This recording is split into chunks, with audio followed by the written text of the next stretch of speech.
Hello बच्चों, हम लोग पढ़ रहे हैं चैप्टर ग्रेविटेशन और मैं दीपाली पांडे। आप मुझे देख रहे हैं मेरे चैनल अभ्यास इंस्टीट्यूट पर और आज मैं आपको पढ़ाऊंगी मास और वेट में क्या डिफरेंस है। इससे पहले मैं अपना टॉपिक शुरू करूं, मैं आपको कुछ प्रीवियस नॉलेज देना चाहूँगी इस चैप्टर की, क्योंकि previous knowledge is always it is always helpful. Previous knowledge of the chapter, तो प्रीवियस नॉलेज में अगर मैं बच्चों आपको बताऊं तो हम लोग पढ़ रहे हैं चैप्टर ग्रेविटेशन में, जो कि ये बताता है एक ऐसा फोर्स जो कि ये हमारी हेल्प करता है कि किन्हीं भी दो बॉडीज के बीच में कितना फोर्स ऑफ अट्रैक्शन है। ठीक है, और ये इस पर एक लॉ बेस्ड है जो कि सबसे पहले हमारे favourite uncle sir Isaac Newton, उन्होंने इसके बारे में डिस्कवर किया, उन्होंने इसको थोरोली पढ़ा, इस पर रिसर्च की और हमें एक लॉ दिया जो कि कहलाता है न्यूटन्स लॉ ऑफ ग्रेविटेशन। और ये लॉ हमें हेल्प करता है कि अगर दो बॉडीज़ बहुत ज़्यादा दूर हैं या फिर उनका मास बहुत ज़्यादा है तो उनके बीच का जो ग्रेविटेशनल फोर्स होगा वो किस तरीके से अफेक्टेड होगा। फाइन, तो F equal to G m1 m2 upon r square, this is the formula to calculate the magnitude of the force.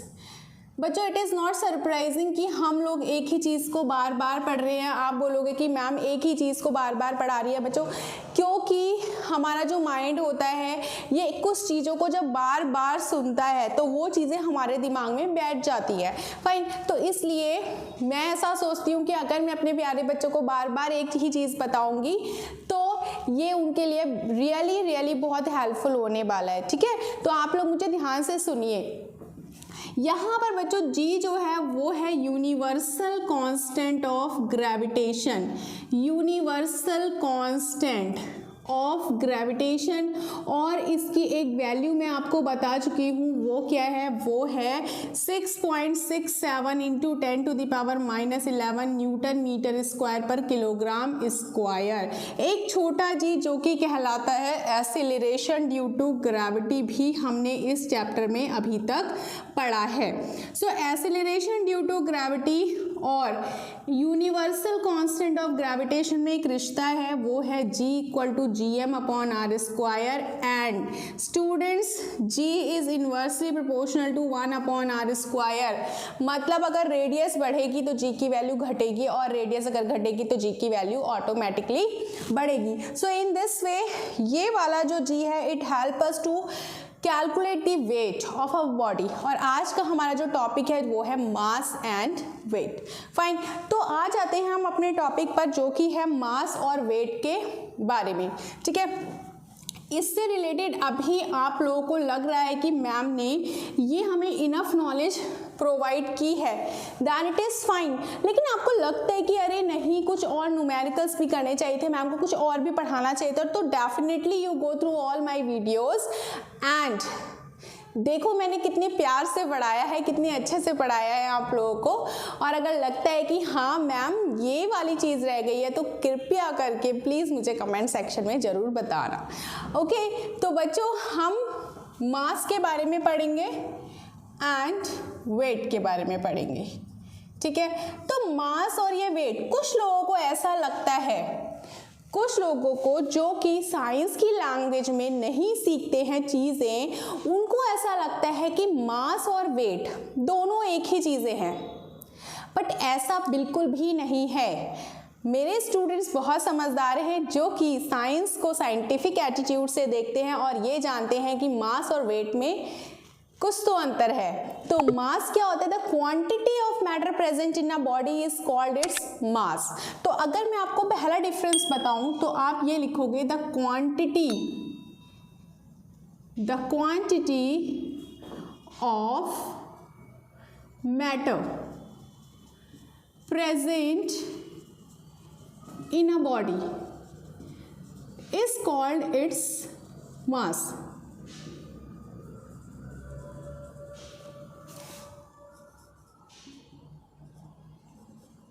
ठीक है, मतलब देखो हर एक बॉडी इस यूनिवर्स में, हर एक बॉडी जो भी जगह घेरती है वो कुछ ना कुछ जो है मास कैरी करती है, वो छोटे छोटे पार्टिकल से मिलकर के बनी हुई है। तो हर एक बॉडी का अपना एक मास होता है। अगर हम मास को g से मल्टीप्लाई कर दें, because g is acceleration due to gravity, तो उन दोनों का जो प्रोडक्ट होता है that is weight. Okay, so what will you write about weight? You will say that the product of mass and acceleration due to gravity is called its weight. Now यहाँ पर आप लोग ये पहला point I am damn sure कि आप लोगों को समझ में आया है कि मास क्या है और वेट क्या है। मास किसी भी बॉडी में प्रेजेंट उसके क्वांटिटी के अमाउंट को बोलते हैं प्यारे बच्चों, और वेट को हम क्या बोलते हैं? अगर हम किसी भी बॉडी के मास को उसके जी से मल्टीप्लाई कर दे, जी मीन्स टू से बच्चों, अगर मैं अर्थ पर हूँ तो अर्थ का जी अलग है, अर्थ का एक्सेलरेशन ड्यू टू ग्रेविटी अलग है। अगर बच्चों मैं मून पर चले जाऊं ना तो मून का जी क्या होगा? अलग होगा। तो फाइन, तो इस तरीके से मेरा वेट जो होगा वो चेंज होता रहेगा। बट यस, मेरा मास जो कि क्वांटिटी है मैटर की प्रेजेंट इन मी, वो चेंज नहीं होने वाला है। ठीक है, तो दूसरा पॉइंट मैं आपको यहां पर ये लिख देती हूं कि mass can never be changed, और you can write that mass is constant everywhere. Mass is constant everywhere, but बच्चों जो वेट होता है, the value of weight keeps on increasing और decreasing. So the weight changes place to place. तो weight की जो value होती है वो प्लेस टू प्लेस क्या होती है? चेंज होती रहती है। नाउ अगर मैं थर्ड पॉइंट दूं तो मास को मेजर करने के लिए मुझे किसी डायरेक्शन की जरूरत नहीं है, मुझे कोई बताना नहीं है कि भाई इस डायरेक्शन में इतना मास है, अगर मैं ईस्ट में चले जाऊं तो इतना मास है। तो वेट का इससे कुछ लेना देना नहीं है, तो हम लिखेंगे mass is a scalar quantity. Mass is a scalar quantity, but weight is a vector quantity। ठीक, अब जो मास है वो तो स्केलर क्वांटिटी है क्योंकि उसको मेजर करने के लिए किसी भी डायरेक्शन की जरूरत नहीं है।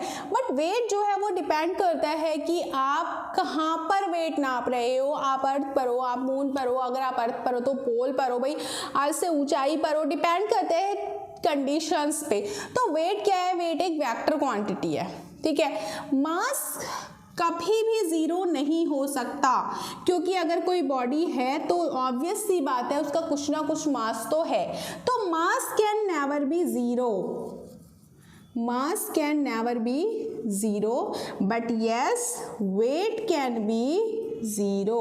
भाई कहाँ हो सकता है वेट जीरो? सोचो, लास्ट वीडियो में मैंने आपको बताया था कि अगर हम अर्थ के सेंटर पर चले जाएं, अगर एनी हाउ कोई बंदा अर्थ के सेंटर पर पहुंच जाए ना, तो वहां पर उसका जो जी होता है वो जीरो हो जाता है। अगर जी जीरो होगा बच्चों तो वेट ऑब्वियसली जो कि प्रोडक्ट है मास और जी का, तो जी जीरो है तो जीरो इंटू मास क्या आ गई वैल्यू? भाई जीरो आ गई।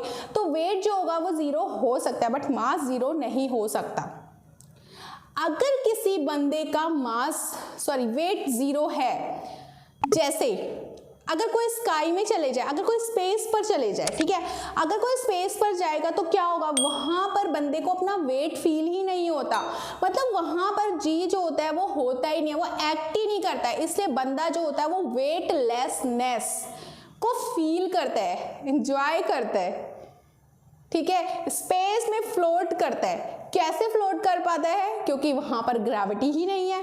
अगर आप मून पर चले जाओ ना तो मून पर ग्रेविटी जो है वो अर्थ की ग्रेविटी का g/6 है। तो मतलब अगर आप मून पे जाओगे ना तो थोड़ा सा भी जंप करोगे तो आप इतना ऊपर उठ जाओगे कि फिर आपको नीचे आने में क्या लगेगा? टाइम लगेगा। तो मीन्स डिपेंड करता है कि आप कौन सी जगह पर हो बच्चों, उसके अकॉर्डिंग आपका वेट जो होगा वो डिसाइड होगा। फाइन। नाउ अब एक चीज और ये है कि हम मास को नापते कैसे हैं। तो मास को हम शो करते हैं, mass can be written by M, M लिख दो मास को, लेटर एम लिख देते हैं मास को, but weight is written by W, W लिख देते हैं वेट को। नाउ मास को हम मेजर किस में करते हैं बच्चों, एक लाइन अगर मैं लास्ट में लिखूं तो मास इज मेजर्ड, भाई ऐसा यूनिट जो होती है मास की वो क्या होती है, mass is measured, MEASURED, mass is measured in kilogram, mass को हम किलोग्राम में मेजर करते हैं, ओके, बट वेट को हम मेजर करते हैं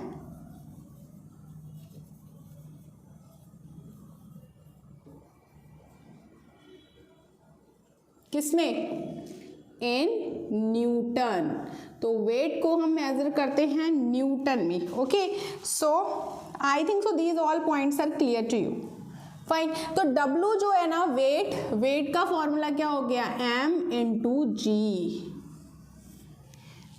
फाइन। अगर अभी मैं खड़ी हुई हूं ना तो मेरा वेट कहाँ एक्ट कर रहा है, मेरा वेट एक्ट कर रहा है नीचे, ठीक है। तो डिपेंड करता है कि वेट जो है वो डायरेक्शन को मांगता है, फाइन। तो ये वाली चीज़ें हमारी हो गई हैं। अब हमें क्या करना है, हमें वेट कैलकुलेट करके देखना चाहिए कि भाई हम अगर अर्थ पर है, हम मून पर है, तो क्या इफेक्ट होगा, कितना वेट हो जाएगा हमारा मून पर। अच्छा, ये सारी नॉलेज प्रीवियस नहीं थी, हाँ, मैं टॉपिक मिटाना भूल गई थी। तो मास और वेट ये हमारा जो टॉपिक था बच्चों, ठीक है। नाउ हमें ये प्रूफ करना है कि भाई अगर हम चले जाए मून पर तो मून पर हमारा वेट जो होगा वो जो अभी हमारा करंट वेट अर्थ पर है उसके वेट का हो जाएगा 1/6, ठीक है। तो देखो कैसे प्रूफ करेंगे, भाई हमें पता है W = होता है mg। अब अगर मैं अभी अर्थ पर हूँ तो मान लिया मेरा वेट है WE और मेरी जो ग्रेविटी है ना वो है GE, लेकिन मेरा मास जो कि एक फिक्स क्वांटिटी है ये तो चेंज नहीं होने वाला, मेरा मास तो सेम ही रहेगा ना हर जगह, ठीक है। अब अगर मुझे इसरो वाले ने बोला चलो दीपाली मैम चलो अब आप मून पर चलो, चलो मून पे लेके चलते हैं, ठीक है, तो मैं मून पर जा रही हूँ। अब सोचो मैं मून पर जाऊंगी तो मेरा वेट तो WE नहीं रहेगा, मेरा वेट क्या हो जाएगा, मेरा वेट हो जाएगा WM, है ना, क्योंकि वेट ऑन मून है ना बच्चों, तो WM हो गया, ठीक है। नाउ WM जो होगा वो मास एंड ग्रेविटी अब आ जाएगी मून की, GM हो गया। भाई ये सफिक्स में लिखा है बच्चों, हाँ, इसको ना ऐसे मत लिखना, कुछ बच्चे यही करते हैं, ऐसे नहीं लिखना है बच्चों, ये G है ना तो ये सफिक्स में E है, ठीक है। अगर ये G है ना तो ये छोटा सा M है इसके पड़ोस में, ठीक है, ये ध्यान रखना। तो अब क्या कर रहे हैं ना, मैंने इसको इक्वेशन 1 मान लिया और मैंने इक्वेशन 2 मान लिया, ठीक। नाउ मैंने क्या किया, मैंने इक्वेशन 1 को इक्वेशन 2 से कर दिया डिवाइड, तो क्या होगा WE/WM और क्या होगा mGE/mgm। अब मुझे एक बात जो कि मेरे टीचर ने बताई थी और वो टीचर मुझे ये बात बताते ही आ रहे हैं, जब से उन्होंने ये चैप्टर शुरू किया तब से वो मुझे बात बता रहे हैं। भाई कौन सी बात बता रहे हैं, उन्होंने कहा है दीपाली बेटा जब आप मून पर जाओगी ना तो मून की ग्रेविटी जो होगी वो अर्थ की ग्रेविटी का 1/6 होगी। तो मैंने ना अपने टीचर की बात को गांठ बांध लिया है, मुझे अपने टीचर की बात याद रहती है और मुझे पता है आपको भी ये बात याद है, तो ठीक है इसको यहाँ पर अप्लाई करते हैं। कैसे अप्लाई करें भाई, मैम ने बताया है कि GE जो होता है वो 6 × GM होता है, या फिर GM जो होता है ना वो GE/6 होता है, याद कर लो। अब मैंने यहाँ पर क्या किया, M से M को कैंसिल कर दिया। अब GE के प्लेस पर मैं क्या लिख सकती हूँ, 6GM/GM। तो WE/WM क्या हुआ बच्चों, WE/WM क्या हो गया, GM से GM कैंसिल यानी कि 6, यानी कि मुझे यहाँ से जो कंक्लूजन मिला वो ये है कि WE = 6 × WM। अर्थ पर जो किसी बंदे का वेट होगा वो 6 टाइम्स होगा मून के वेट का, या फिर WM is equal to WE/6, या फिर मून पर जो किसी बंदे का वेट होगा वो अर्थ के वेट का होगा 1/6। प्रूव हो गया बच्चों, फाइन। तो मुझे नहीं लगता ये इतना टफ डेरिवेशन था, इतना कॉम्प्लिकेटेड ये नहीं था। अगर आपने इसको एक बार अच्छे से कर लिया है, आपको फॉर्मूला याद है भाई मास का वेट का, तो आप अच्छे से इसको कर सकते हो, ठीक है। इसमें कुछ न्यूमेरिकल्स आते हैं, जैसे अगर मैं एक आध न्यूमेरिकल आप लोगों को देना चाहूँ तो हम एक आध न्यूमेरिकल करते हैं।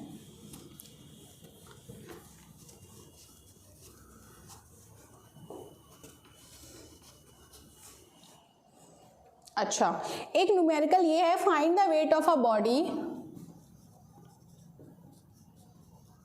Find the weight of a body of mass 10 kilogram के ऑन द सरफेस ऑफ, ठीक है। पहला क्वेश्चन कहता है अर्थ और दूसरा पॉइंट कहता है मून। हमें किसी भी बॉडी का वेट फाइंड करना है, अर्थ पर भी और मून पर भी, जिसका हमें मास दे रखा है। अब मेरे प्यारे प्यारे बच्चों, मैं आपको बता चुकी हूं कि वेट फाइंड करने का फॉर्मूला होता है W=mg, बट यस जो g की वैल्यू होती है वो डिफरेंट होती है डिफरेंट जगह पर, ठीक है। तो देखो इसको कैसे करेंगे। अगर मुझे वेट फाइंड करना है अर्थ पर तो मैं फॉर्मूला लगाऊंगी mge, क्योंकि मुझे पता है भाई मास तो बदलने वाला है नहीं, लेकिन g की वैल्यू जो है अर्थ की वो अलग होगी। तो मास कितना है 10 और g की जो वैल्यू होती है अर्थ की वो होती है 9.8, तो आंसर आ गया 98 न्यूटन। तो ये हो गया वेट ऑन अर्थ। अब इसी वर्क को, इसी वेट को मुझे अगर मून पर बदलना है, मुझे मून पर निकालना है, तो मैंने अभी एक फॉर्मूला डिराइव किया था। तो चुटकी बजाते आप वो फॉर्मूला अपने दिमाग में याद कर सकते हो। वो फॉर्मूला क्या कहता है कि WM=WE/6, weight on moon is equal to weight on earth upon 6, यही था ना फॉर्मूला। तो वेट ऑन अर्थ कितना है 98 है अपॉन 6, तो 6 बन जा कितना होता है 6, 3 बचा, सो 6 6 जा 36, 2 बचा, 6 3 जा 18, 2 बचा, 6 3 जा 18, सो यानी कि 6.33 किलोग्राम जो न्यूटन जो होगा ये हो जाएगा उसका वेट मून पर, ठीक है। इतना टफ नहीं था ना। कुछ बच्चे तो ऐसे ही सॉल्व कर देते हैं, ओरली ही सॉल्व कर देते हैं, इतने इंटेलिजेंट हो गए हैं पढ़ के मेरी क्लास में, है ना। फ़ोन करके बोलते मैम प्लीज़ ये वाला टॉपिक पढ़ा दो ऑनलाइन क्लास में। तो मैंने कहा बच्चों थोड़ा धैर्य रखो, थोड़ा सब्र करो भाई, पूरा सिलेबस कंप्लीट करेंगे, कोई बात नहीं, देर से शुरू किया है तो क्या हो गया भाई, आपको भी पेशेंस रखना ही पड़ेगा, है ना भाई। दीपाली मैम से पढ़ रहे हो और मेरी क्लास में रोज़ आ रहे हो, भाई क्लास में एंजॉय कर रहे हो, पढ़ाई भी कर रहे हो, तो पेशेंस तो रखना ही पड़ेगा ना बच्चों। क्वालिटी एजुकेशन की यही बात होती है। चलो एक क्वेश्चन हम करते हैं, एक दूसरा क्वेश्चन हम लोग कर लेते हैं। अभी तक आपने ये कर लिया होगा, लेकिन हाँ बच्चों जो भी आप कर रहे हो ना वो कॉपी पेन लेकर के ज़रूर बैठना। हाँ, ये नहीं कि खाली बस कमेंट ही करे जा रहे हो कि मैम बहुत अच्छा पढ़ा रहे हो, बहुत अच्छा पढ़ा रहे हो। भाई कॉपी पेन लेके बैठना तो तुम्हारी जिम्मेदारी है। A body weighs 30 Newton on the surface of earth. How much will it weigh? How much will it weigh on the moon? Low ma'am आप ये कैसा क्वेश्चन दे रही हो, ये तो हमें पहले से ही आता है, तो भाई कर लो, जब तक मैं दूसरा क्वेश्चन देख लेती हूँ कर लो। अच्छा चलो कुछ ने किया होगा, कुछ ने नहीं भी किया होगा। चलो क्रॉस चेक कर दे बच्चों। देखो एक बॉडी का वेट 30 न्यूटन है अर्थ के सरफेस पर, यानी कि बच्चों हमें WE दिया हुआ है 30 न्यूटन। अब बच्चों हमें वेट निकालना है, उसी ऑब्जेक्ट का वेट हमें मून पर निकालना है, तो WM is equal to WE upon 6। ठीक है, तो WE हमें दिया हुआ है 30 और अपॉन 6 करना है, यानी कि आंसर आ गया 5 न्यूटन। तो इस तरीके के क्वेश्चन अगर आपसे पूछे जाएंगे तो हो सकता है फिलिप्स दे दें, फिलिप्स में पूछ लें। अब ये 5 नंबर में तो आएगा नहीं, बाद में मत कहना दीपाली में आपने नहीं बताया था 5 नंबर में आने वाली। नहीं भाई, 5 नंबर में तो नहीं आते ऐसे क्वेश्चंस। चलो अब हम एक आध क्वेश्चन कुछ और करते हैं।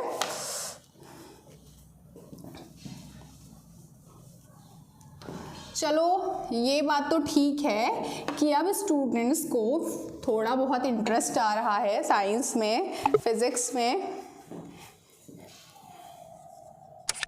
The weight of an object, the weight of an object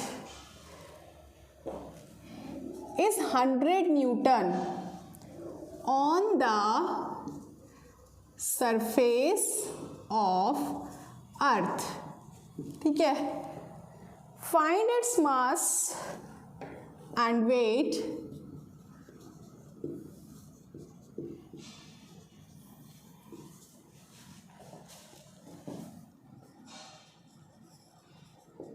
on the surface of moon.